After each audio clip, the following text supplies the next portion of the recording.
Boa tarde, gente. Boa tarde, vocês que estão aqui. Boa tarde, quem está em casa. Só para a gente começar a falar a respeito, né, do que nós já trabalhamos até o momento. Nós discutimos a diferença entre avaliação psicológica e testagem psicológica. Esse material já se encontra lá na plataforma de vocês, tá? Assim como o livro em PDF, nós também temos o slide, tá certo? Em PDF também. E a nossa próxima discussão vai ser sobre a história, né, da avaliação psicológica, o contexto histórico da avaliação psicológica, tá bom? Tanto a nível nacional quanto a nível internacional. E para que a gente possa discutir também mais um pouquinho, eu coloquei na plataforma esse slide, já se encontra, e as cartilhas. Tanto a cartilha de avaliação psicológica, que foi desenvolvida nesse momento, para o contexto de pandemia, certo? Ela foi elaborada pela Comissão Consultiva em Avaliação Psicológica, tá bom? Que é justamente a comissão que organiza, que avalia os parâmetros psicométricos, são eles que dão parecer favorável ou não aos testes psicológicos. E são justamente, né, deixa eu ver aqui, esses que compõem a comissão consultiva, que é a Ana Cristina Rezende. Ela é uma das maiores referências que nós temos no teste de Rorschach. A Ana Paula Porto Noronha, eu apresentei ela na foto para vocês, ela é uma das grandes referências também da avaliação psicológica. A Caroline Tosi, a Daniela Zanini. De vez em quando vocês vão ver alguns artigos da Daniela Zanini. Vocês vão pensar que é um homem, mas é uma mulher. A Zanini, viu? De vez em quando tem muitos artigos dela que nós trabalhamos. O Evandro Moraes Peixoto, o Josenberg Andrade, ele era da pós-graduação de João Pessoa, agora ele está em São Paulo. É, em São Paulo mesmo, ou em Brasília, não lembro bem. E a Lucila Moraes Cardoso. Nós temos também a Monalisa Muniz Nascimento. Eles compõem a comissão consultiva.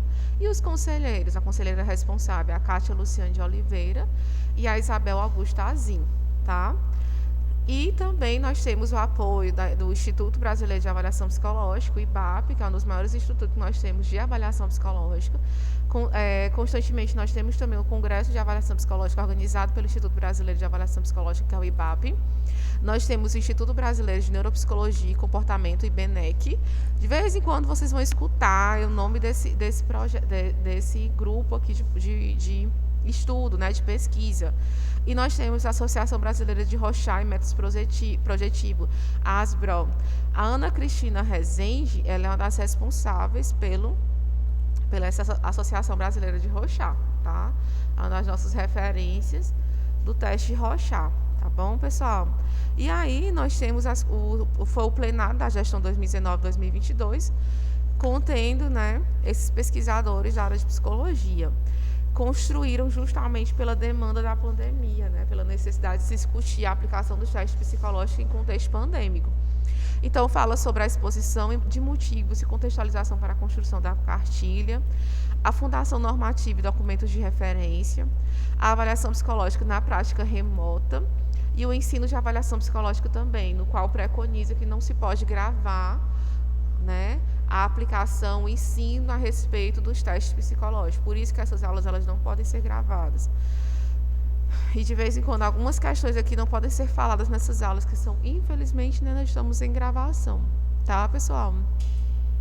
Então é interessante que vocês se apropriem dessas leituras, se apropriem desses órgãos que fazem parte do contexto da psicologia.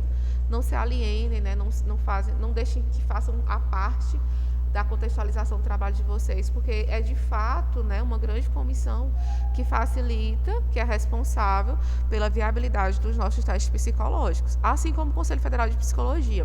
Na próxima aula eu vou trazer também quem está compondo, né, quem está sendo como presidente ou vice-presidente, para vocês também não ficarem à parte dessa discussão. Tá, pessoal? Nós temos também a avaliação psicológica, que foi construída em 2013, quando o CFP viu a necessidade de discutir a diferença entre testagem psicológica e avaliação psicológica, que ainda é muito insuficiente, é precária ainda, né, a condição a respeito desse entendimento, até mesmo entre os profissionais de psicologia. Onde eu estava ministrando aula na turma da noite, eles me falaram a respeito de uma prática realizada por um psicólogo. Vou trazer para vocês. O psicólogo foi contratado para fazer uma avaliação psicológica no contexto organizacional. E simplesmente ele fez uma devolutiva da seguinte forma: ele entregou as folhas de resposta dos testes para a administradora, né, para a gerente administrativa da organização, pelas mãos do candidato. Ela entregou as folhas de resposta simplesmente pelas mãos do candidato para entregar ao gerente administrativo. Ela não fez a correção, ela não houve também a própria preservação dos testes psicológicos. Ela apresentou esses dados para outros profissionais que não eram da psicologia. Ela não apresentou o relatório ao final, não fez a entrevista devolutiva com o candidato. Então, ela fere vários princípios éticos aí relacionado à prática na avaliação psicológica. Professor, a que se deve esse comportamento dessa psicóloga? Se deve à precarização, de fato, tanto do aprendizado dela na avaliação psicológica, do ensino, a formação dela enquanto estudante de psicologia, até mesmo a própria precariedade dela na literatura e na formação. Isso precariza uma classe inteira. Entende? A necessidade de nós termos, né? Deixa eu falar aqui para vocês. Em 2013, na época, quem era da comissão consultiva? A Ana Paula Noronha, que é a conselheira do CFP, a Annelise Amaral, a Blanca Suzana, a Caroline Tosi, que ainda está até nesse momento, né? A Ana Paula Noronha também, ela não quase vitalícia, a Fabiano Roque Coiste Miguel, o José Humberto da Silva Filho, o José Maurício Rasbuene e o Ricardo Prime, né, que é um dos maiores pesquisadores que nós temos também da avaliação psicológica no contexto infantil. Ele trabalha na São Francisco, não sei se ele ainda está lá como professor, mas ele ainda está. Tive a oportunidade de assistir uma palestra dele no IBAP.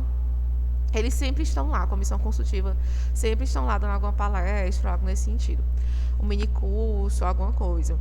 E é importante também, como eu falei para vocês, que vocês se apropriem também, né, dos nomes dos autores, dos artigos que vocês estão lendo, quais são os artigos de fato que são referência na área, que de fato são artigos qualizados, ou seja, possuem qualis, tá? Então essa discussão não é assim longe para vocês, não, é discussão familiar, tá? O que eu falo para vocês não é algo que vocês não conheçam. E vamos começar aqui, né, a nossa discussão sobre os aspectos históricos da testagem psicológica. Acredito eu que vocês já tenham tido essa discussão lá em psicometria, né? Já começaram a adentrar sobre isso, já falaram sobre também a contextualização da construção dos testes psicológicos desde o primeiro período na história e epistemologia das psicologias. Nós falamos sobre isso na disciplina de análise experimental do comportamento, falando a respeito da mensuração dos construtos psicológicos em psicometria e agora em avaliação psicológica, tá? E aqui ele fala justamente desses primórdios, dessas construções, dessas discussões a respeito da avaliação psicológica, que se deu justamente num contexto bem longínquo mesmo, que foi no serviço civil do Império Chinês. Qual era o intuito, né, dessa avaliação, que não chega a ser uma avaliação psicológica, mas era uma avaliação com o intuito de selecionar, ou seja, de observar quais eram os candidatos mais proeminentes mesmo para aquela função específica. Então, lá no serviço civil do Império Chinês, já se buscou também, né, já se observa as primeiras avaliações, as primeiras referências à avaliação. De fato, não era necessariamente psicológico, né, Maiara? Mas remetem à seleção de trabalhadores que se tornaram tradicionais a partir de 605 a.C. Então, já se observa esse início de uma avaliação, não propriamente psicológica, mas com o intuito de selecionar. E aí nós temos isso lá no Oriente. E aí, no outro aspecto, no Ocidente. Então, no Ocidente, os processos avaliados, né, de avaliação foram observados desde a Idade Média, na área educacional, nas universidades europeias, que utilizavam exames orais como uma oportunidade para que os formandos demonstrassem publicamente sua competência. Então, era um outro formato de avaliação desses indivíduos que estavam, né, em sua formação, que se diferencia um pouco do que nós fazemos hoje. Mas a forma como eram feita essa avaliação de um modo, né, eram justamente em formatos de exames orais. Vocês nunca tiveram prova oral no curso de vocês, né? De psicologia? Vocês nunca tiveram prova oral? Já tiveram em anatomia, neuroanatomia. Outras disciplinas de psicologia não, né? É bom vocês terem em algum momento, né? Antecedentes históricos, né? Vamos lá. Oh, mas é ruim trabalhar com PDF, porque eu tô achando que eu tô vendo o mesmo slide, mas não. É horrível. E nesse formato, o que é que nós podemos perceber? Esses exemplos ilustram os processos de avaliação que nasceram em função de necessidades sociais e, consequentemente, com o compromisso de ajudar a sociedade a fazer escolhas mais prudentes e menos permeadas de interpretações enviesadas e pessoais, baseando-se, assim, em condições de equidade. Justamente com o intuito de quê? Que houvesse, de fato, uma seleção e não houvesse enviesamentos, não houvesse predileção, né, pessoal, não houvesse, de fato, algo que pudesse até mesmo desnortear ali o processo seletivo de algo, seja educacional, seja a âmbito organizacional, né, de trabalho. Então, nesse sentido, ela foi importante com esse intuito, né? E aí, com o surgimento da psicologia, como foi que a psicologia foi fundada, pessoal? Vocês lembram? Em que ano a psicologia foi fundada? Por quem a psicologia foi fundada? Por Wundt, né? Na Alemanha, em Leipzig, na Alemanha, em 1879, né, pessoal? Vocês lembram? Quando a psicologia surgiu enquanto ciência, eu estou falando, né? Vocês lembram, né, gente? Em 1800. Essa carinha assim um pouco. Vocês estão escutando o que eu estou falando? Em 1879, quando Wundt teve a intencionalidade de transformar a psicologia em uma ciência, em um status de ciência. Foi aí que ele criou o primeiro laboratório, criou também a primeira revista especializada na área. O que mais que ele fez? Modificou o objetivo da psicologia. Então, ela trouxe a psicologia, de fato, buscou que a psicologia tivesse um status de ciência. E aí, os métodos e técnicas de avaliação se mostraram de suma importância, justamente para o compromisso da psicologia com a sociedade. Pessoal, o que é que vocês entendem de pesquisa básica e pesquisa aplicada? Acho que eu falei isso na aula passada para vocês. Não sei. Lembra? Não falei ou não? Não. O que é que vocês pensam, o que é que vocês observam como pesquisa básica? Vocês estão conseguindo ler muitos artigos de psicologia? Vocês conseguem? Estão conseguindo ler um artigo assim com um resumo, a introdução, a discussão, a análise dos dados, tanto um artigo quant como um artigo quali? Vocês tiveram a disciplina de metodologia qualitativa, né? Então, vocês viram essa diferença em relação à metodologia utilizada. E é importante vocês saberem que na ciência nós temos algo que nós chamamos de pesquisa básica, que operacionaliza, que dá base para a construção das pesquisas aplicadas. São justamente elas que constroem as teorias, certo? Então, na pesquisa básica, por meio da operacionalização dos conceitos teóricos e a constatação da aplicabilidade de conhecimentos da psicologia no mundo real, é o que nós verificamos como estudos, como artigos teóricos, artigos bibliográficos ou artigos de sistematização. São esses artigos que buscam visualizar a operacionalização dos conceitos teóricos dentro da psicologia. Não somente na psicologia, não, né, pessoal? São aqueles artigos de meta-análise, não. Mas são justamente aqueles que nós chamamos de artigos teóricos. São os que permeiam, né, que visualizam a construção das teorias. Quando vocês foram construir, por exemplo, aquele relatório final de psicometria, vocês lembram? O relatório final de psicometria, que vocês tiveram que também falar a respeito do construto. Onde é que vocês foram buscar referências para falar sobre o construto? Na pesquisa básica. Vocês foram lá no autor que desenvolveu aquela teoria, que conceitualizou aquele construto, né? E toda construção de um trabalho, de uma produção científica, necessita ser referenciada, não é isso? Então, vocês foram pesquisar na pesquisa básica. E a pesquisa aplicada, que por meio do desenvolvimento de técnicas padronizadas para a coleta de informações sobre os processos mentais. Então, foi nesse momento aqui que a psicologia também atingiu o estado de ciência.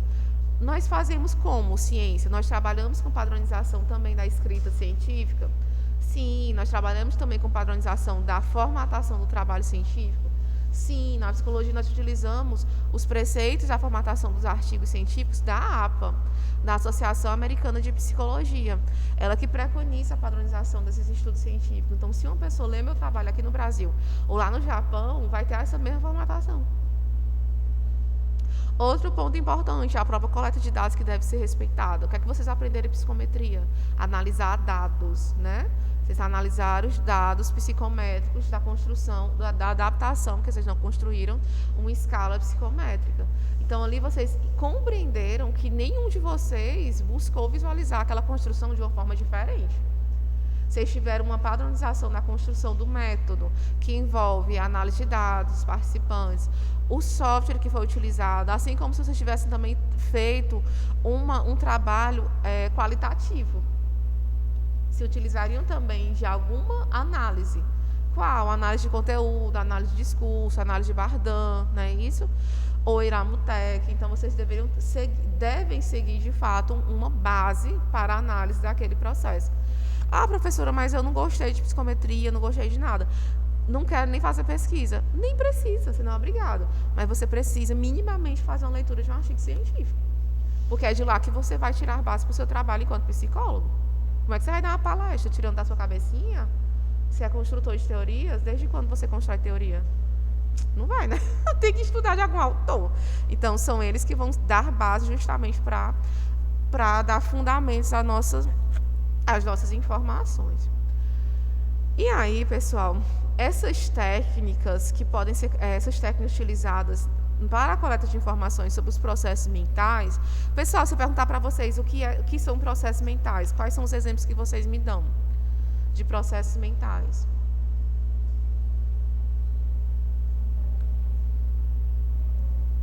O que mais? Pensar é um processo mental? Né? Os processos mentais cognitivos, né, pessoal? E como é que nós podemos fazer a investigação desses processos? Desses processos mentais? Podemos fazer por meio de entrevistas? Sim, né? As entrevistas, elas podem ser classificadas de quais formas? Isso aqui vocês aprenderam lá em psicometria, quase uma revisão para vocês. Entrevistas estruturadas e semi-estruturadas. E a observação, né? E também dos testes psicológicos, né, pessoal? Esses são, né, também as técnicas que podem ser utilizadas para a coleta de informações sobre os processos mentais.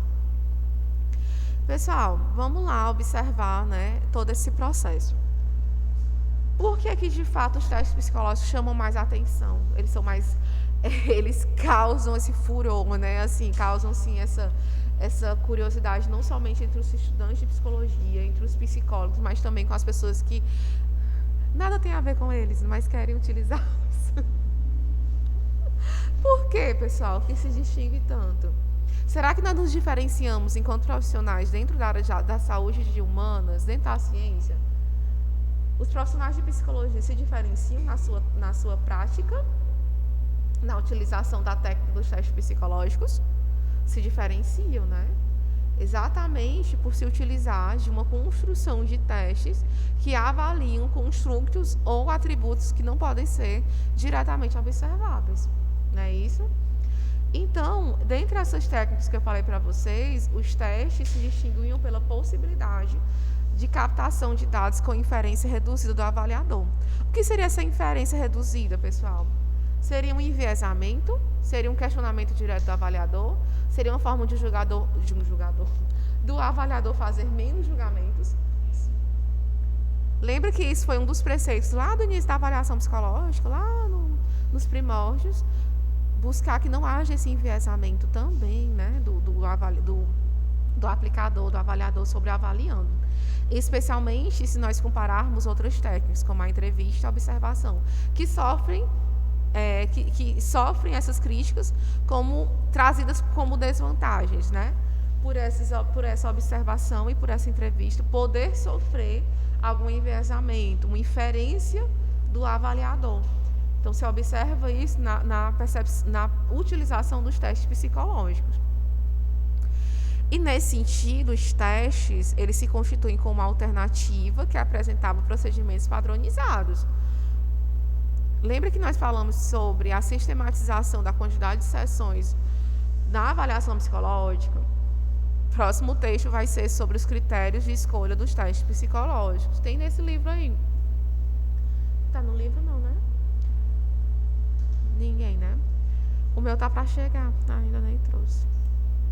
Certo, pessoal? E aí, principalmente pela possibilidade de números para captar as diferenças individuais. Pessoal, essa perspectiva da avaliação psicológica, ela nos remete justamente ao entendimento das diferenças individuais. A perspectiva de observar os construtos psicológicos nos indivíduos, né, ali presente. E é algo que também é criticado. Lembra que eu falei para vocês que a avaliação psicológica ela tem uma crítica ferrenha por acreditarem que existe uma busca de rotulação do paciente, onde o paciente vai cristalizar aquele diagnóstico, vai internalizar aquele diagnóstico que está sendo ofertado, como se o indivíduo vai ser apenas o diagnóstico. Tem-se também a discussão dentro da própria psicologia a respeito das diferenças individuais. Onde nós estudamos o coletivo? Onde é? Na psicologia social também? Na psicologia comunitária, a gente vê? Vocês estão tendo a disciplina de psicologia latino-americana, né? Muito Martim Baró, né, minha gente?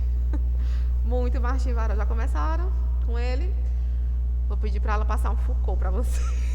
Só vocês se aprofundarem também. E aí tem muito essa discussão da psicologia latino-americana também em relação à avaliação psicológica, por se estudar justamente as diferenças individuais e com isso não contextualizar o indivíduo na sociedade que isso está presente.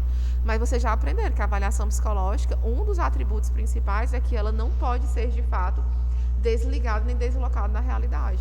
Precisa se contextualizar no contexto socio-histórico do indivíduo, no contexto socioeconômico. A gente não tira aquele indivíduo do local onde ele está, do contexto onde ele está inserido. Pelo contrário. Mas, pela falta de informação, pela própria precarização do ensino da avaliação psicológica, se pode dar margem para esse tipo de discussão. Tá, gente?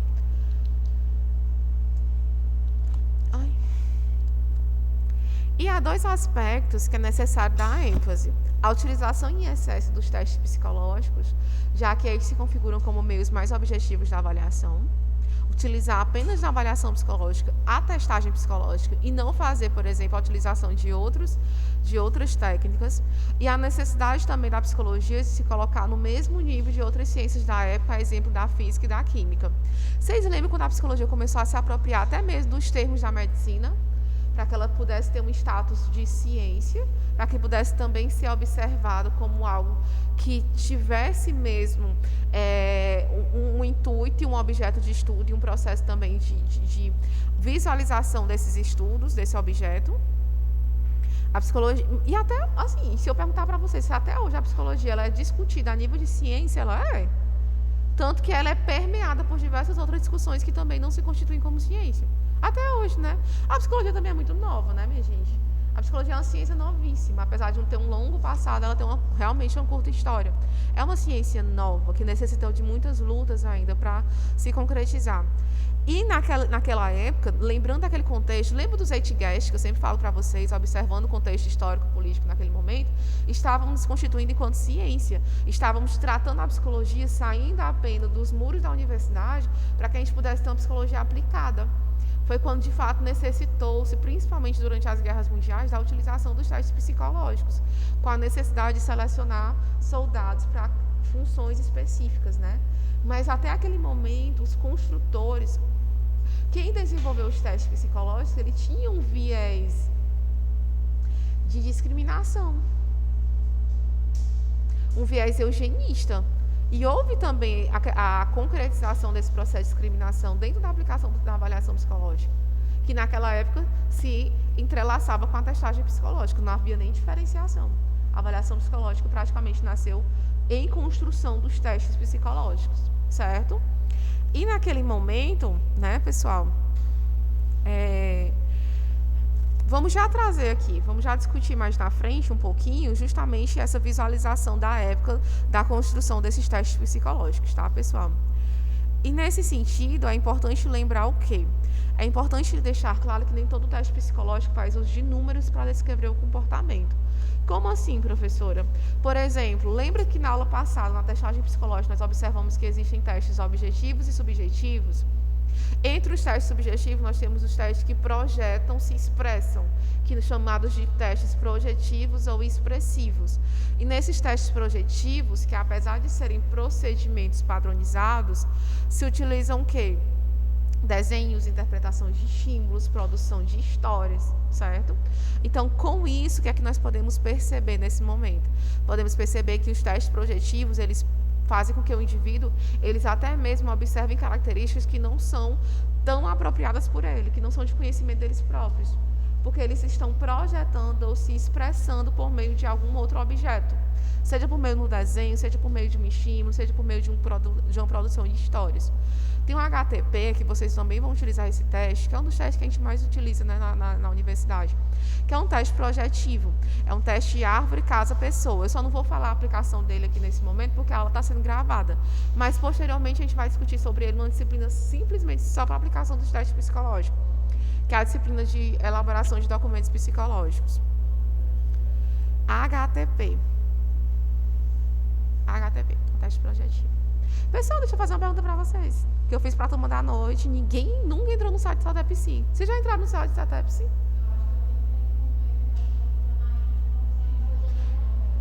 Eu mostrei para vocês também, esses caras de pau. Já entraram. É que eu não estou online com vocês, mas a turma da noite eu entrei online com eles período passado, e mesmo assim, eles não observaram mais. Vocês já entraram, gente? Tem um dever de casa que eu vou passar para vocês. Entrar no site do SATEP-SIM e pelo menos observar, visualizar como é feito o layout. Tem no slide passado, mas como a gente não tem internet aqui, nem possível que eu mostre para vocês o site. Mas eu trouxe o layoutzinho para vocês observarem. Deem uma olhadinha, olhem a lista dos testes psicológicos, olhem aqueles que não estão favoráveis, certo? Apesar de ainda estudante, isso é algo que é necessário para a formação de vocês, tá bom? O site SATEP-SIM.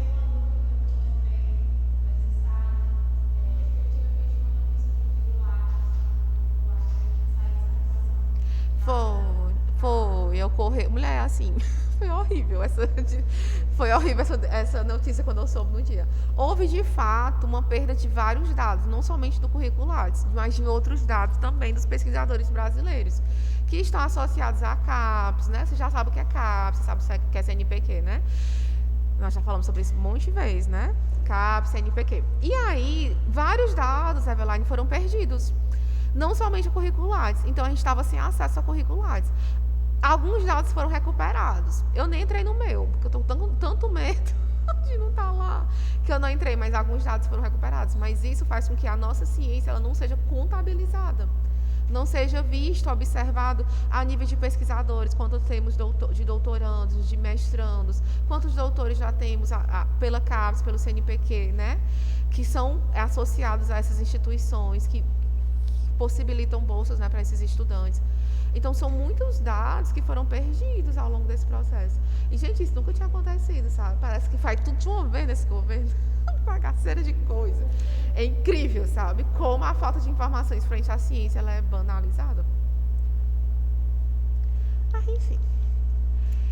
E, pessoal, por isso a padronização de procedimentos para observação sistemática e especialmente a utilização de números para a descrição de comportamentos passou a desempenhar um papel importante dentro da psicologia. Hoje vocês visualizaram como os dados psicométricos são importantes para a validação de uma escala. Vocês não perceberam isso? A nível também dos testes psicológicos é importante que haja uma observação referente, né? Porque os testes psicológicos incluem as escalas, incluem os inventários, incluem também os questionários. E aí é preciso haver também uma padronização frente à construção desses testes psicológicos, né? Vocês aprenderam isso lá em psicometria, mas a gente também vai revisar nessa disciplina também, certo? Tem como fugir, não. E a grande valorização da medida pela ciência positivista.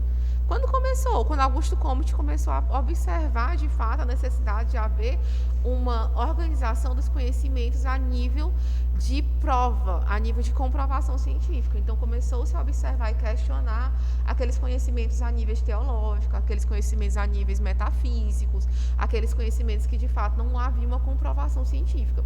Então, essa visão positivista da ciência também está atrelada à construção da psicologia, porque a psicologia também buscou justamente que a ciência psicológica, os seus estudos psicológicos também estivessem a nível dessa ciência positivista, a nível dessa comprovação. E nesse caso, A praticidade fez com que a utilização dos testes psicológicos acabasse ganhando grande destaque em detrimento a outras técnicas de avaliação. Por isso, muitas vezes, a testagem psicológica é confundida com a própria avaliação psicológica, como se a avaliação psicológica fosse a utilização apenas dos testes psicológicos. Pela essa grande utilização, pelo grande fascínio que os testes tinham naquele momento, né? Pelo grande fascínio também dessa utilização, como se realmente fôssemos seres místicos, né? Como se nós tirássemos da cartola todos os preceitos a respeito daquele indivíduo. E outro ponto importante é que as primeiras medidas e instrumentos associados à psicologia não eram de natureza psicológica. Lembra, pessoal, da psicofísica? Onde nós estávamos estudando justamente os aspectos fisiológicos, né, a mensuração desses aspectos psicológicos, a exemplo do impulso neural. Lembra, pessoal? Que a grande influência da psicofísica, da fisiologia dentro da psicologia. Então, nesse sentido, a maioria dos nossos testes psicológicos era a nível não de capacidades mentais, mas a que ponto fisiologicamente também se poderia observar a realização de alguns comportamentos. Então, lembra do primeiro teste de inteligência? Vamos já falar sobre ele aqui.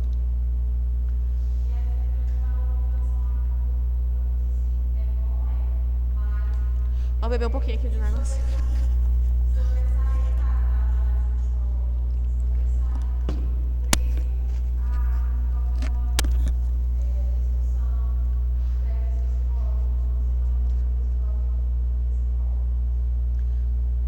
Eu entendi mais ou menos o que tu falou, porque também eu tô surda, né, por causa da máscara.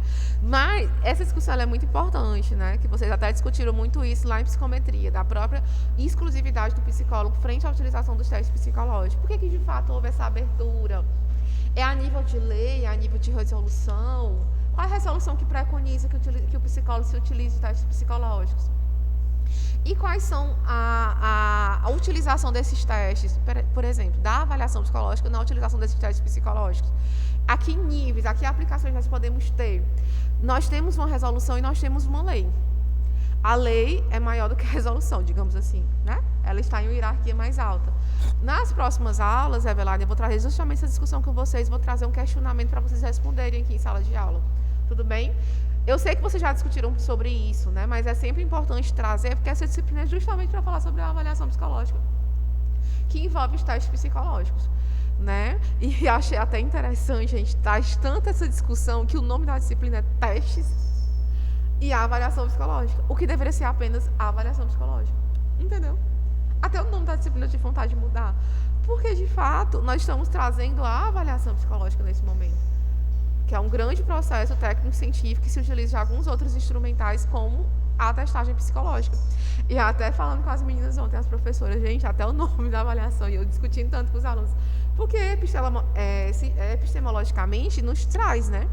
Aí eu estou estudando a disciplina de testes. Não é só, eu estou estudando a disciplina de avaliação psicológica. Vocês compreenderam, gente? Essa discussão. É interessante que eu estava vendo, observando isso. Eu tenho vontade de mudar o nome dessa disciplina. E, pessoal, outro ponto também, assim, da psicofísica, né? Uma vez que mediam atributos físicos associados a processos mentais. Vamos lá ver quais são esses. Quais são? Nível de sensibilidade, a luminosidade. Lembra, pessoal, dos aspectos relacionados à nossa percepção, que envolviam os órgãos dos sentidos. O nível de sensibilidade a barulhos ou ruídos, nível de sensibilidade a estímulos visuais. Então, a princípio, nossos testes psicológicos foram construídos a nível de natureza psicofísica, buscando-se avaliar os atributos físicos associados aos processos mentais, tá, gente? A gente estudou muito em história e epistemologia da psicologia, basta. Vocês se lembram, né, minha gente? Ou não? Se quiser, eu boto lá o slide para vocês relembrarem, a revisãozinha. Boto um artigozinho também. Bem no início da influência da da fisiologia à psicologia. Lembra, não? Ah, também. É tudo muito conversado, né? Não tem como, porque é a psicologia que a gente está tratando. Então, traz bem esses aspectos. Eu ri tanto quando vi esse nome Zeitgeist, para quando eu construí esse slide. Não, meu Deus. Os meninos, a cara deles é falar sobre esse Zeitgeist. Não adianta, não temos como falar da psicologia sem falarmos do contexto político, econômico e social daquela época. Então, Urbina vai afirmar que no início do século XX havia um zeitgeist favorável ao desenvolvimento de instrumentos de medidas de processos psicológicos aqui no Brasil. Então, o primeiro teste psicológico propriamente dito surgiu na década de 90 com o Binet. Lembra, pessoal? Com Alfred Binet. Vocês viram bem esses nomezinhos em epistemologia, em psicometria, né, pessoal? Em análise experimental do comportamento também. E eles fizeram o quê, né? Ele tinha a intenção realmente de buscar construir um teste psicológico, né? De mensuração de um construto que era a inteligência. Mas naquele momento a inteligência ela não tinha o mesmo caráter conceitual que tem-se atualmente, tá, gente? Então, Binet buscou, né, no qual predominavam os esforços para a avaliação das aptidões humanas, visando a predição na área acadêmica e da saúde. Binet era um grande crítico dos trabalhos que se baseavam em medidas das capacidades sensoriais, propondo o deslocamento do conteúdo a ser mensurado para capacidades mais abrangentes, como a memória e a inteligência. Mas lembrando, pessoal, esses construtos eles não têm a mesma conceitualização, a mesma mensuração na qual nós temos hoje, certo? Se diferenciava a forma como eles buscavam mensurar esses aspectos, principalmente a partir dos aspectos físicos, que muito se distancia para a avaliação dos processos mentais, processos realmente de fato cognitivos.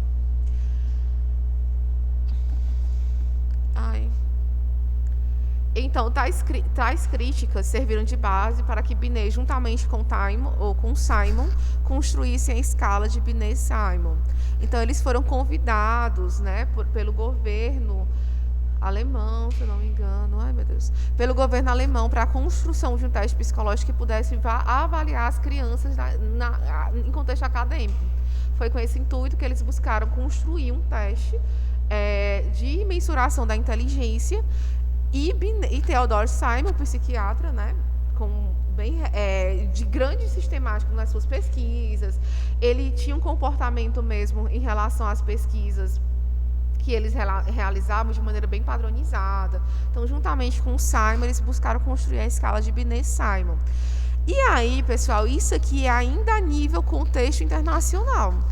Mas, no Brasil, ainda começou-se a se respingar a utilização dos testes psicológicos, que era insuficiente, que ainda se devia a muitos outros contextos, porque a própria contextualização da psicologia no Brasil ainda não estava concreta. A própria profissão, o reconhecimento da profissão no Brasil ainda estava, de fato, sendo reconhecida. Enquanto lá fora já estavam se construindo testes, a psicologia já era fundamentada, a profissão também já era reconhecida. Aqui no Brasil, a ciência psicológica não se constituía ainda a níveis universitários, ainda a níveis de formação e ainda a níveis de reconhecimento. Que dia é o dia do psicólogo mesmo? Dia 27 de agosto. De 1962, né, quando foi preconizada a psicologia enquanto reconhecimento da profissão, né, gente? Bem novinha, né? Então, o desenvolvimento desses estudos, bem como a disponibilização de um instrumento para a avaliação das capacidades mentais, era algo muito desejado nesse contexto histórico. Era algo muito que se devia, né, a ser avaliado. Então, se nutrir a expectativa de tais testes serviriam como preditores para o sucesso e fracasso em muitas áreas da vida dos indivíduos. Então, naquele contexto, ela é definidora das políticas públicas, seleção profissional de indivíduos em diversos contextos, avaliação de indivíduos portadores de patologias e deficiências, e totalmente, né? Professora, não é portador, sim, é pessoas com deficiências, tá, gente? Só falando que assim estava também no artigo. Certo, pessoal? Vocês estão bem? Porque eu fiquei um pouquinho confusa aqui. Só voltar, porque eu ainda estou ligando os motores. Só para respirar um pouquinho. Certo, gente? Para eu voltar bem aqui. E aí, pessoal, o surgimento e desenvolvimento da testagem psicológica no Brasil. Qual foi o impacto dessa grande expectativa para o campo da avaliação psicológica? Essa utilização da testagem de maneira desenfreada, apenas com o uso da testagem psicológica. Houve o desenvolvimento maciço de instrumentos psicológicos sem o devido rigor metodológico e científico. Ou seja, começaram a construir teste sem nenhum momento haver a padronização, sem haver a avaliação, sem haver a observação dos critérios a ser considerado um teste psicológico. Isso a nível internacional. Começou-se a se construir também testes para mensuração do mesmo construto psicológico, principalmente da inteligência. Começou-se também a observar desenfreadamente a utilização errônea da aplicação dos testes psicológicos. Então, se aplicava os testes psicológicos individuais em forma grupal, não colocavam as pessoas o avaliando em locais salubres, né? Eram apenas locais insalubres, com pouca iluminação. Testes psicológicos para pessoas alfabetizadas também eram ministrados para pessoas analfabetas, pessoas com deficiência física, visual, pessoas que não eram letradas, que não tinham realmente alfabetização. Então, com isso, houve também um aumento do processo eugênico, né, dessa diferenciação, e um processo também da própria higienização desses indivíduos na sociedade.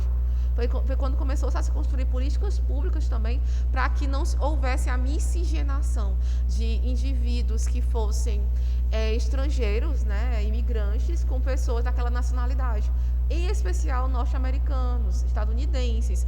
Observou-se também que os próprios estadunidenses tiveram uma base insuficiente de percentil, ou seja, observou-se aqueles estadunidenses, norte-americanos, de fato não tinham uma boa média frente também ao construto da inteligência. Começou-se até mesmo a se questionar se de fato as decisões políticas, a decisão dos candidatos políticos naquele país eram de fato fidedignas a nível dos cidadãos que estavam votando. Então, foi assim uma reviravolta de fato. Várias escolas americanas estavam se observando, estavam construindo as suas salas em referência aos níveis de inteligência daquelas crianças que foram avaliadas naquela época. Então, se observava uma sala com pessoas com tais níveis ou com outros níveis. Então, houve um uso indiscriminado dos testes psicológicos. Houve também uma observação gritante também de uma discriminação frente de fato, aqueles resultados. E além da grande necessidade da psicologia se igualar no mesmo nível das ciências mais objetivas, quais são as ciências mais objetivas? Aquela que nem é nem discutida. 2 mais 2 aqui é 2 mais 2 em qualquer país do mundo. Química, física, no qual existe uma padronização frente aos seus critérios, né, de ciência. Então, era necessário ressaltar a importância de outro evento extremamente importante para a disseminação dos instrumentos psicológicos, que foi quando houve, né, a visualização de um grande confronto entre países, que foram as guerras mundiais.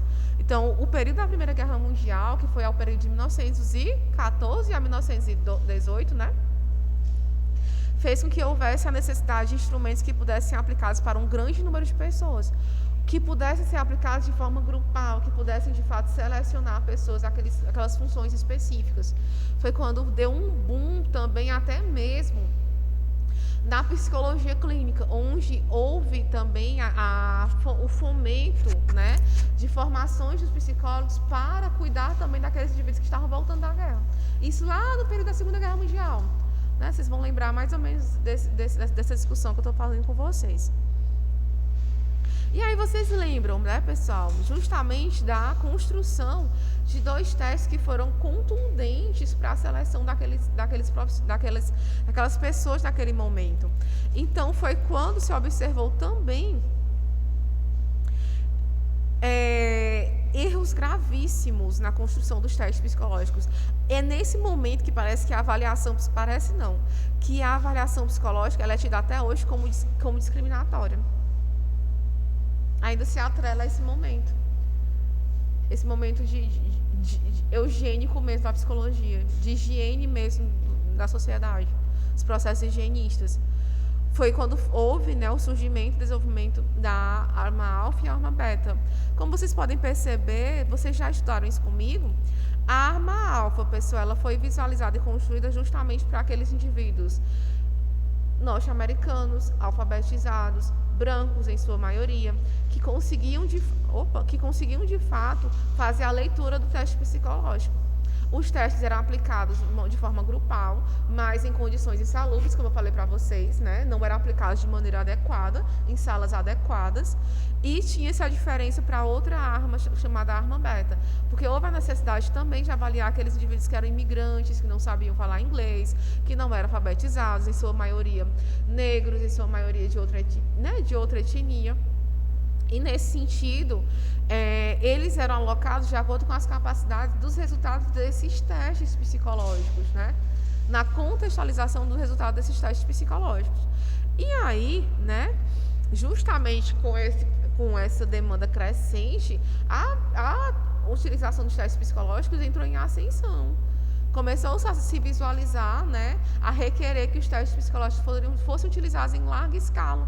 E essa produção começou a aumentar vertiginosamente. Então, para atender à demanda social dos esforços de guerra, estes foram construídos e implantados em um curto espaço de tempo, resultando em práticas inapropriadas de avaliação que prejudicariam a reputação da avaliação psicológica. Então, um dos grandes problemas associados à avaliação psicológica naquele momento, qual era?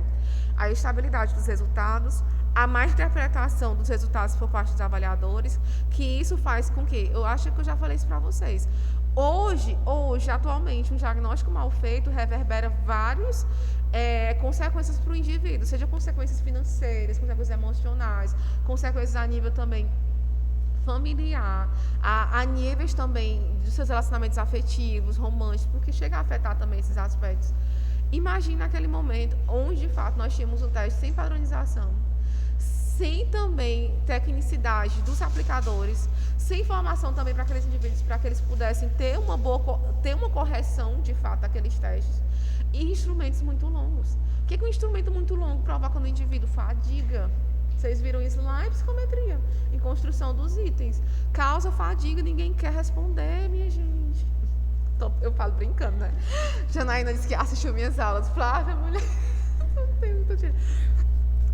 Causa fadiga, né? Deixa eu voltar a ser séria. Oh, meu Deus, como é difícil. Então, causa fadiga no indivíduo e faz com que aquele indivíduo ele responda de maneira deliberada, sem prestar atenção, de fato, no item, no qual o item busca avaliar. Então, ele vai marcando ali sem, de fato, ter uma consciência a respeito da sua resposta. Ou pela desabilidade social, né? Que é uma grande façanha que acontece em instrumentos de autorrelato.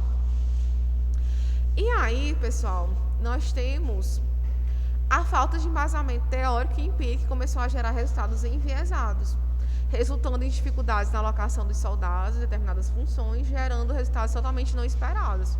Qual foi o impacto disso para a avaliação psicológica? O que é que isso elucidou na avaliação psicológica? O que é que isso prejudicou na reputação da avaliação psicológica? Testes sem embasamento teórico, testes sem aferição dos dados empíricos, dos dados psicométricos, resultados enviesados, alocação dos soldados de maneira aleatória, ou seja, se baseando em um teste sem, de fato, ser com resultados fidedignos. Olha a quantidade de consequências. Qual é o impacto disso? Como as expectativas não estavam sendo atingidas, a avaliação psicológica como um todo começa a passar por questionamentos. Quais questionamentos? Afinal, a avaliação psicológica pode ou não ajudar os processos mentais que são considerados decisórios no meio social? Afinal, a avaliação psicológica pode ser, de fato, um dado a ser considerado no contexto clínico, social, organizacional? Ou, de fato, nós vamos ter testes psicológicos sem nenhum tipo de fundamentação, sem nenhum tipo de averiguação? Hein, gente? E desde a sua fundação até os dias atuais, observa-se que os testes se difundiram imensamente, não somente nos Estados Unidos, né, pessoal? Mas também na Europa, mas também no cenário nacional. E antes mesmo da consolidação da psicologia como ciência e profissão, os testes psicológicos já circulavam no contexto brasileiro. Lembra que eu conversei com vocês nessa aula ainda, que a psicologia ainda estava engatinhando aqui, enquanto lá na Europa, nos Estados Unidos, ela já se configurava como ciência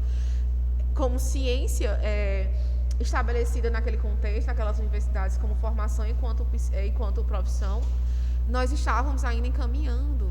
A psicologia naquele momento era tida como uma disciplina eletiva em outros cursos, como no curso de Direito, como no curso de Letras, como nos cursos ainda que tínhamos no Brasil a princípio.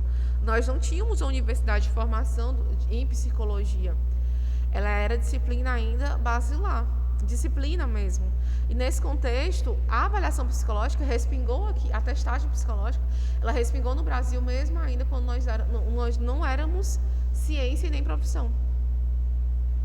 E Alchieri, pessoal, Alchieri é aquele lá, bonitinho, que eu mostrei para vocês. Alchieri e Cruz, 2003, vão estabelecer 5 grandes períodos que marcaram o desenvolvimento dos testes psicológicos no contexto brasileiro. Vamos lá observar quais são esses períodos importantes, esses 5 grandes períodos. Deixa eu diminuir aqui para vocês visualizarem.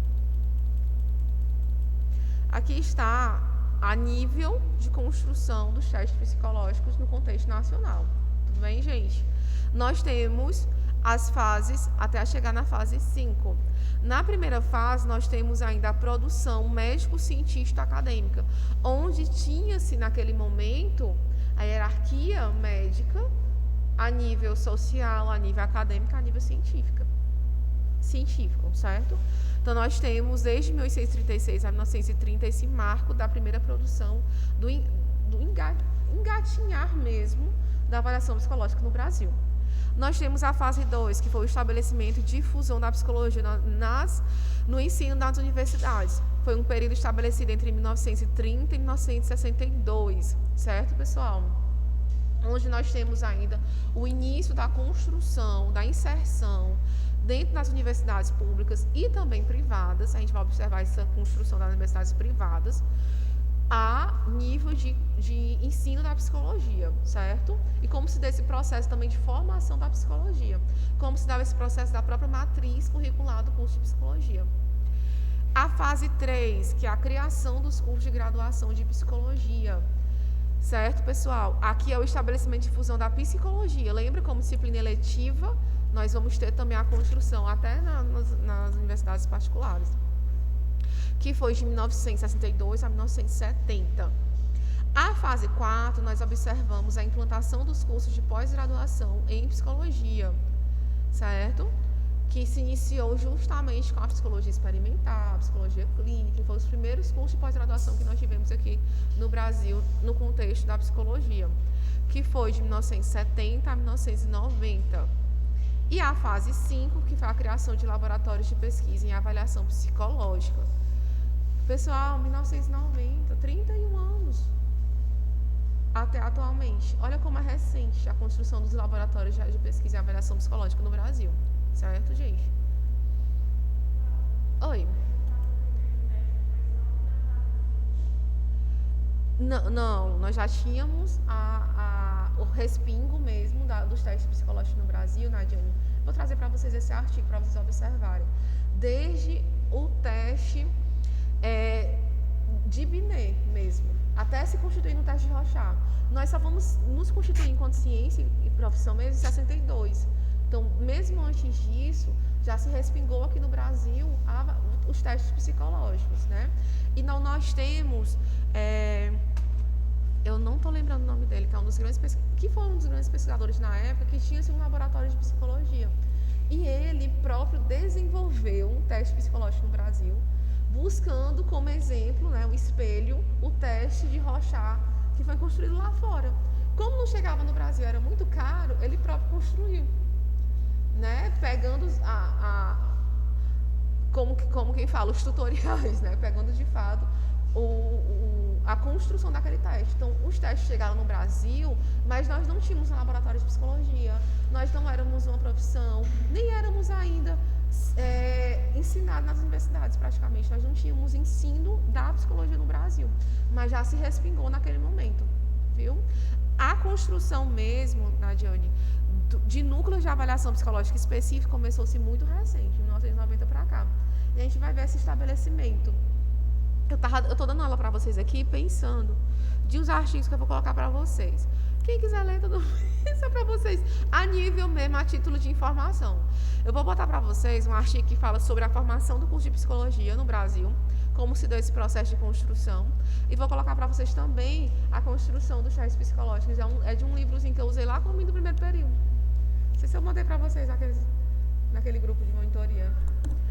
Aquela discussão também tá lá. E eu vou colocar para vocês um capítulozinho. Hã? Isso, que é do livrozinho que eu vou passar para vocês. A título mesmo de informação, porque isso faz com que vocês tenham mais absorção de conhecimentos. Vou estabelecendo para vocês mais esse ligamento dessa discussão da avaliação psicológica. Poxa, onde é que eu tô? E aí chega na primeira fase. Deixa eu só ver se está gravando aqui. Tá. Nós chegamos na primeira fase, pessoal, que é justamente na produção médico-científica acadêmica, certo? Que foi de 1836 a 1930. Então, nesse começo, nessa primeira fase, os principais fatores que estiveram atrelados ao desenvolvimento dos instrumentos psicológicos nesse período foram a grande ênfase do estudo por parte da psicologia em aspectos da medicina. Como assim, professora? Nós tínhamos a psicologia, mas não como uma ciência, pessoal. Pensem assim. Alguns aspectos psicológicos começaram a ser estudados também na medicina. Começou-se a se buscar na psicologia aspectos psicológicos, não era nem a psicologia em si, mas aspectos psicológicos a serem estudados. Foi naquele momento, pessoal, que começou-se a inundar no Brasil uma performance em relação à saúde mental, que era a busca de viabilização de limpar da sociedade aqueles indivíduos não considerados anormais, considerados como indivíduos que não se comportam socialmente de forma desejada. Então, naquele momento, nós tivemos uma psicologia atrelada a essa discussão higienista brasileira. Foi naquele momento que várias providências foram tomadas para que a saúde mental brasileira fosse preservada e constituída. Como? Por meio de aspectos eugenistas mesmo, por meio de aspectos de discriminar a população. Então, se observou a construção também de vários hospitais psiquiátricos, de locais onde se colocavam à margem essas pessoas que não tinham condições neurológicas, físicas, até mesmo os deficientes físicos eram colocados à margem. Então, naquele momento da ciência brasileira, os aspectos médicos, né, a própria hierarquia do saber médico era bem difundida nesse sentido. Então, a grande ênfase do estudo da psicologia foi dada aos aspectos da medicina. Nós não éramos uma ciência ou profissão aqui no Brasil, mas os aspectos psicológicos eram estudados. E houve também um surgimento de centros de pesquisa psicobiológica junto aos laboratórios de instituições relacionadas à área da saúde. Mas lembrando que essa discussão vinha muito a nível de realmente observar a saúde mental de limpeza, de higiene a esses indivíduos. Então, a atuação na psicologia era pautada em uma perspectiva mais biomédica, centrando-se especificamente no diagnóstico. Professor, naquela época já tinha a profissão de psicologia? Não. Estamos falando da atuação do médico ainda. Estamos falando da atuação da medicina, em que eles se utilizavam de aspectos psicológicos para a atuação na sua prática, tá? Eles tomavam esses aspectos, mas principalmente na psiquiatria para fazer esse diagnóstico de transtornos mentais, de patologias, né, relacionadas à saúde mental do indivíduo. Mas eu não estou falando ainda da atuação do psicólogo. Então, o advento do ensino da disciplina nas universidades fez emergir as primeiras investigações da pesquisa psicológica, relacionadas à área da psicologia social, das relações humanas, da educação, problemas de aprendizagem e aos problemas de psicologia normal e patológica. Nós estamos falando aqui de disciplinas que embasavam alguns cursos, como o curso de Direito, como o curso de Medicina, como o curso de licenciaturas, tá? E nesse sentido, um dos grandes marcos que nós tivemos, né, para a condução da psicologia no Brasil foi a construção do ISOP, pelo Instituto de Getúlio Vargas, né? E o ISOP foi construído justamente com o intuito de fazer com que houvesse seleção, com que houvesse disseminação também da testagem psicológica. Lembrando, não era a atuação do psicólogo ainda, tá? Nós tínhamos a atuação frente aos aspectos psicológicos sendo utilizados momento específico. E aí nós já temos a fase 2, que é o estabelecimento e difusão da psicologia no ensino nas universidades, de 1930 a 1962. Foi um longo período que foi observado, de praticamente aí, 32 anos, no qual não se observa a psicologia enquanto ciência e profissão no Brasil. Enquanto que em outros países, em outros continentes, a psicologia já se estabelecia de uma forma bem mais contundente, já tínhamos escolas psicológicas, o behaviorismo já estava em ascensão, a cognição já estava, sendo estudada, e no Brasil nós não tínhamos ainda a condição para termos, de fato, reconhecimento enquanto psicologia. Foi muita luta, dos primeiros indivíduos que se utilizavam, que se formavam em psicologia, mas ainda não era a formação mesmo. E, pessoal, os testes vão ocupar, nesse momento, uma posição de destaque, constituindo-se na principal, única fonte de informação para a constituição da avaliação, principalmente nesse Instituto de Seleção e Orientação Profissional, que foi o ISOP, criado pela Federação Getúlio Vargas, pelo FGV, pela Getúlio Vargas, isso mesmo, Fundação Getúlio Vargas. E aí, é importante observar que essa prática ocorria em outras partes do mundo, trazendo a ideia de que seria desejável que os processos seletivos fossem realizados somente com base nos testes psicológicos. Olha que a difusão e a dúvida em relação à diferenciação entre testes psicológicos e avaliação psicológica. Mas a avaliação é apenas a utilização dos testes. Se entrelaça muito essa discussão da utilização apenas de testes psicológicos como se fosse, de fato, a avaliação psicológica. A avaliação não é somente o uso de testes psicológicos, mas os testes eram utilizados como uma das técnicas com maior nível, de dados frente àquela seleção, aqueles resultados que buscavam naquele momento. E outra discussão bem interessante foi na fase 3, foi quando as lutas começaram a se intensificar, principalmente na disseminação das universidades no país. Houve, de fato, as primeiras universidades que ministraram curso, que lançaram curso de psicologia no país, que foi justamente no Centro-Sul, Sul e Sudeste. E nesse período, ele será caracterizado pela regulamentação oficial da psicologia, como disciplina e também como profissão, resultando também na criação do Conselho Federal de Psicologia e o Conselho Regional de Psicologia em 74. Então, em 62, nós tínhamos, de fato, a consideração da psicologia enquanto ciência e profissão, em 27 de agosto de 62, no então governo de Goulart, e depois, posteriormente, em 74, nós tivemos a criação dos Conselhos Federais de Psicologia e Regionais de Psicologia.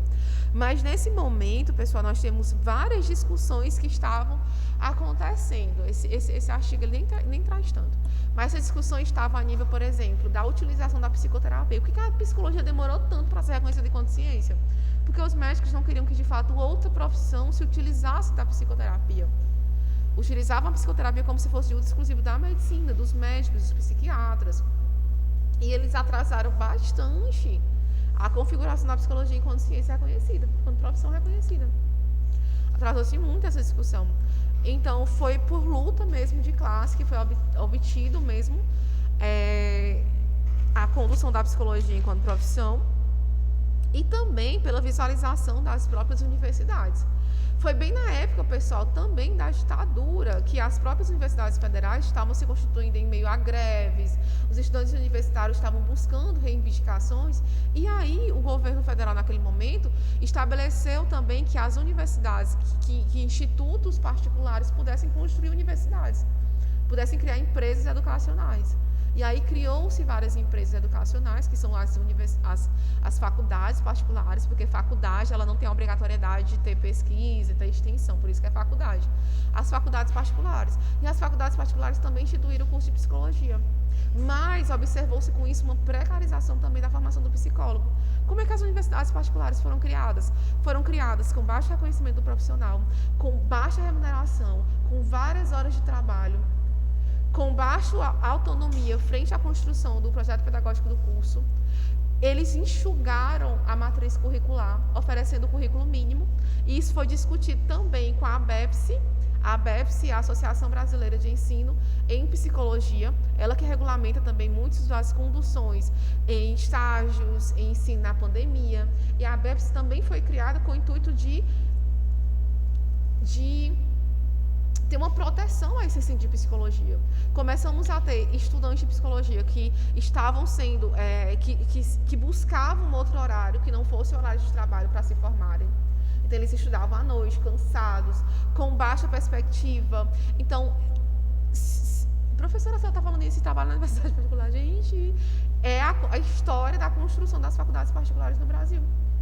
Foi dado vários processos para que ali fossem constituídos estudantes que não fizessem rebeliões, que não fizessem greves, que não se discutissem a níveis políticos. Buscou-se isso. Uma alternativa às universidades federais naquele momento, que para eles estava construindo vários grevistas, né? E era com esse intuito. Então, a própria formação de psicologia começou a ser incipiente. Começou-se a ter vários profissionais no mercado de trabalho que não estavam sendo absorvidos. Começou-se a ter vários profissionais do mercado de trabalho que não eram capacitados. E aí a BEPS, né, juntamente com os Conselhos Federais de Psicologia, passaram a construir um currículo mínimo e um currículo máximo para o estudo da psicologia, para o ensino da psicologia, com a matriz curricular, que até hoje é muito discutida. Nossa matriz curricular é muito discutida até hoje. Quero saber como é que vai, onde é que vai parar essa discussão. Esse nível de discussão da nossa formação em psicologia, ela é criticada, onde nós temos a priorização, principalmente, das áreas tradicionais da psicologia. Quais são as áreas tradicionais da psicologia, gente?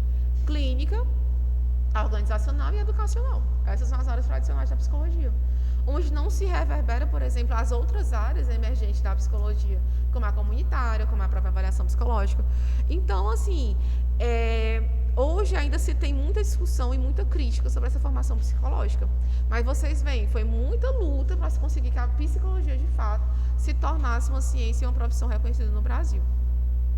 E aí, naquele momento, desse período da fase 3, deixa explícita a importância da avaliação psicológica para a profissão do psicólogo, ao incluir suas funções privativas, a utilização dos métodos e das técnicas psicológicas para fins de diagnóstico psicológico.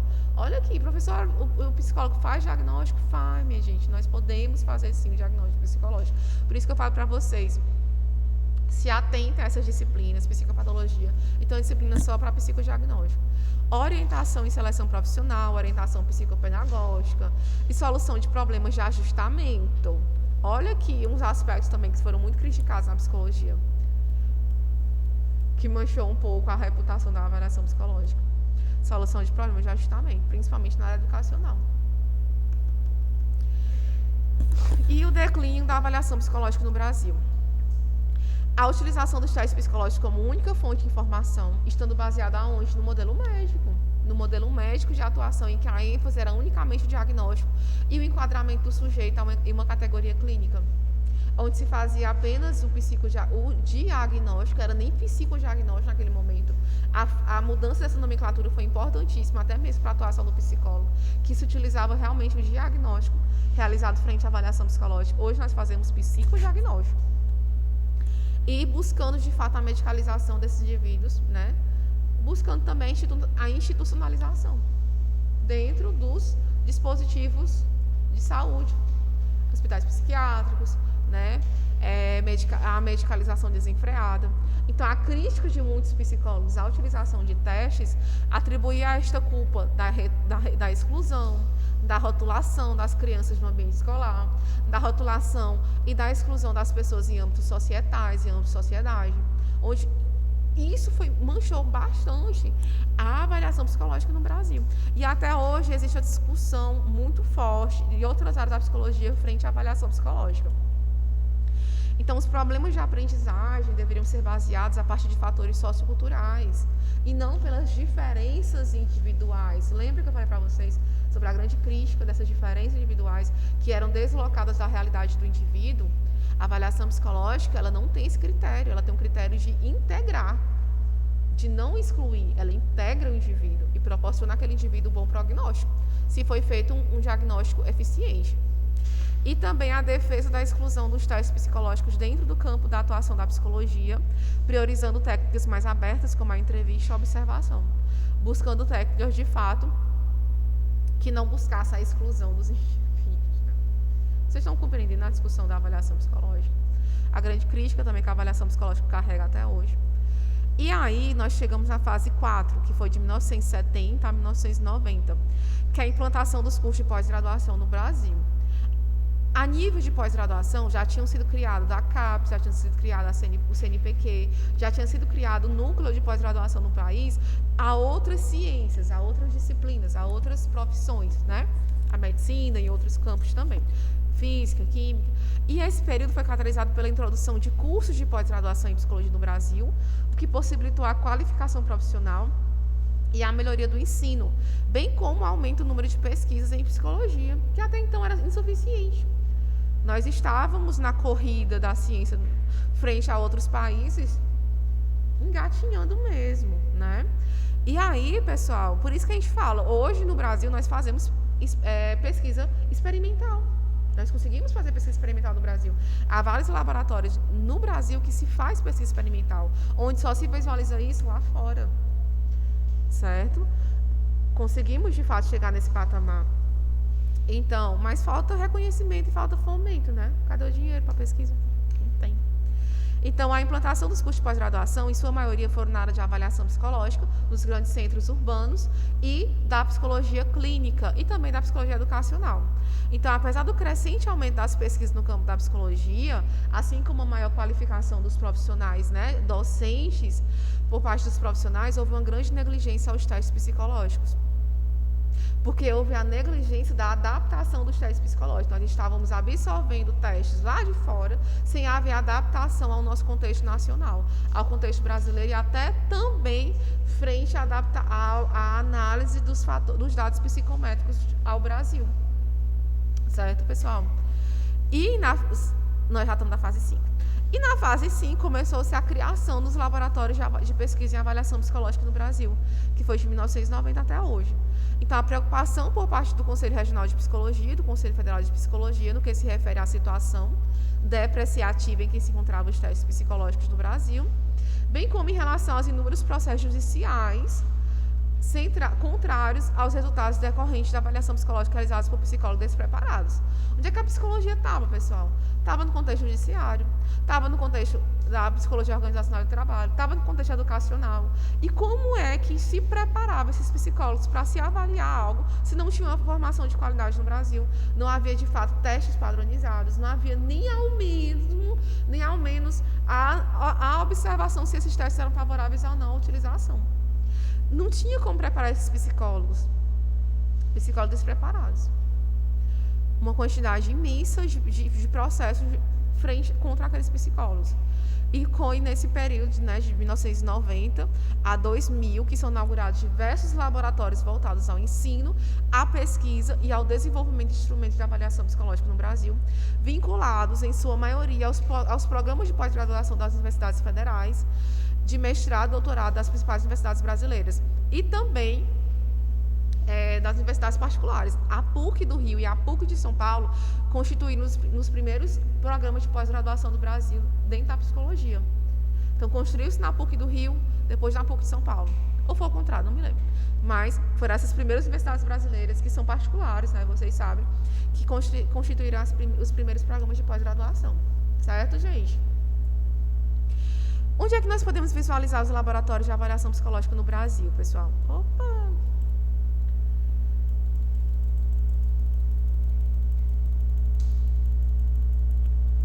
Vamos ver. Os primeiros programas, os laboratórios de avaliação psicológica no Brasil. Onde eles estão? Como é que eu posso encontrá-los? Quais são os principais pesquisadores da área de avaliação psicológica? Eu já apresentei para vocês, ao longo dessas áreas, vários nomes, né, de reconhecimento na área de avaliação psicológica. E nós temos alguns laboratórios, por exemplo, nós temos o Núcleo de Estudos em Avaliação Psicológica, que é o NEAP, que é o do José Maurício Asbueno, da FPE. Ele também faz parte da Comissão Consultiva em Avaliação Psicológica, certo? Nós temos da UFAL, que é o professor Leogildo Alves Freire. Ele foi aluno do professor Valdinei, hoje ele é professor da Universidade Federal de Alagoas, e ele também construiu um laboratório de avaliação psicológica. Leogildo é, assim, fantástico mesmo, um dos profissionais, assim, mais capacitados que eu já conheci. Ele também foi professor do Diego Loreto. Não sei se vocês conhecem, eu acho que o Diego nunca apresentou nada para vocês, né? Meu Deus, eu tenho que convidar o Diego para apresentar alguma coisa. Diego também é um dos grandes pesquisadores que nós temos no Brasil, mas ele é mais introspectivo, ele não gosta muito de aparecer. Nós temos o Laboratório de Avaliação e Intervenção Clínica Forense, na UFPB, da Carmen Gaudêncio, certo, pessoal? Que também não sei se ela fez parte da comissão consultiva. Nós temos na PUC Rio a Juliane Bossa, né, com o Laboratório de Avaliação Psicológica, né, o APLAB, de Pessoas e Contextos, Incrível também um trabalho feito pela Juliane Bolsa. Nós temos também um núcleo de pesquisa em psicometria e psicologia social da Universidade Federal do Mato Grosso do Sul, com a Ana Carla Silva Soares. A Ana Carla também foi aluna do professor Valdinei, uma das alunas mais... Ela foi uma das primeiras alunas dele, é da geração antiga que a gente fala, e elas muito precoce também, a Ana Carla, e hoje ela é professora da Universidade Federal lá da FMS. E nós temos o Instituto Brasileiro de Avaliação Psicológica, pessoal, que constitui um dos maiores institutos que nós possuímos de avaliação psicológica, o IBAP, né, que constitui também vários congressos importantíssimos da área de avaliação psicológica, onde os pesquisadores se reúnem, trocam informações, publicam suas pesquisas, e é a nível nacional, esse congresso aqui. Nós também temos o BNCS, não coloquei, mas também estuda psicologia social e avaliação psicológica, o professor Valdinei Gouveia, tem outros também, laboratórios de avaliação psicológica no Brasil, como o de São Francisco, que eles têm o melhor programa de pós-graduação em avaliação psicológica com conceito 7. O Ricardo Prime é professor de lá.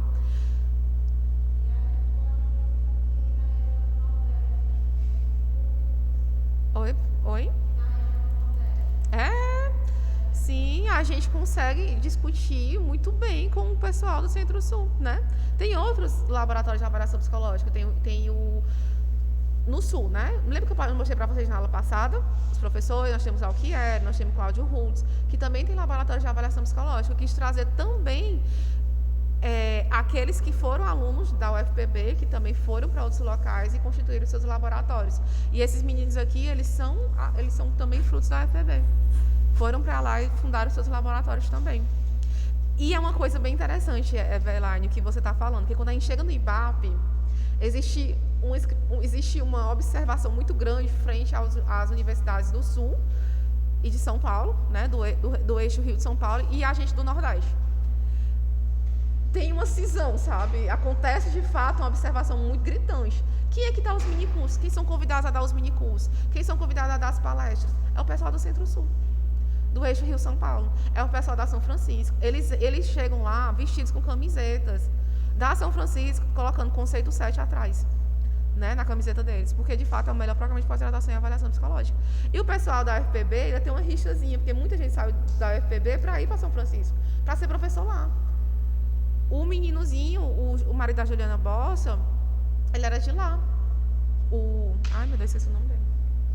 Depois da Covid, todo mundo é da minha vida. Como é o nome dele, mulher? Já vou lembrar.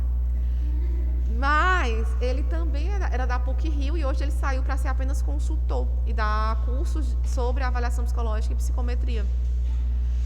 E, assim, é importante observarmos e darmos uma referência ao que nós fazemos também aqui no Nordeste, a constituição da pesquisa no Nordeste, que nada se perde, nada se deixa passar pela pesquisa deles. Eu nunca vou esquecer, mas a gente era do mestrado, aprendendo lá, oh meu Deus, lá sofrendo, aprendendo umas análises de dados. Eu, Tátila e a Olindina, né? 3 doidinhas, bem novinha. Aí os pesquisadores lá, meu Deus, o Ricardo Primo estava lá, não sei quem. Aí eu não sei o que a Olindina perguntou. Aí a Olindina, eita, eu consegui. Aí ele, pelo menos isso, né? Oh. Menina, com ódio, a gente já estava com ódio desse homem. Mas aí tudo bem, a gente conseguiu fazer análise de dados, né? Mas você também vê de fato que tem uma discriminação contra as mulheres pesquisadoras. Tem um machismo ali. Por que ele falou isso com um homem que ele não estava conseguindo nada? Tipo, a gente conseguiu fazer a análise bem bonitinha, mas tipo, tinha vários homens ali, ele não falou com nenhum homem. E a área da avaliação psicológica tem em si essa condução que é bem diversificada por diversos homens conduzindo os laboratórios de avaliação psicológica. E aí tudo bem, aí quando a gente terminou, aí eles, vocês falando do professor Valdinei. Oh, mas deu vontade de falar do professor Valdinei, porque a gente foi tratada, mas depois eles trataram a gente super bem, isso aqui. Depois que souberam que a gente era aluna lá do professor Valdinei, porque senão... O professor Valdinei também fez parte do CFP, né, da avaliação psicológica. Mas, mulher, triste. Mas foi, assim, muito bom, um dos melhores congressos que eu já fui. Eu acho que abriu muito as portas, abriu muito, assim, a visão que eu tinha da psicologia, da pesquisa. Faz um tempinho que eu... Acho que eu participei desse ano passado também. Mas foi online, eu mal assisti as coisas que eu estava dando aula, triste também. Mas assim, minha gente, se vocês puderem ter a oportunidade de participar, participem. Sério. Participem, pessoal. Como estudantes, como pesquisador. Eita, a gente está terminando de discutir aqui esse texto. Ai.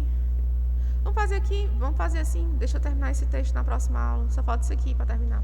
Que é a fase 5 e a gente termina. Pode ser? Que a gente discute o papel da observação e da entrevista. Tudo bem? É do mesmo livro, minha gente, da Juliana Balsa. É do mesmo livrinho lá, viu?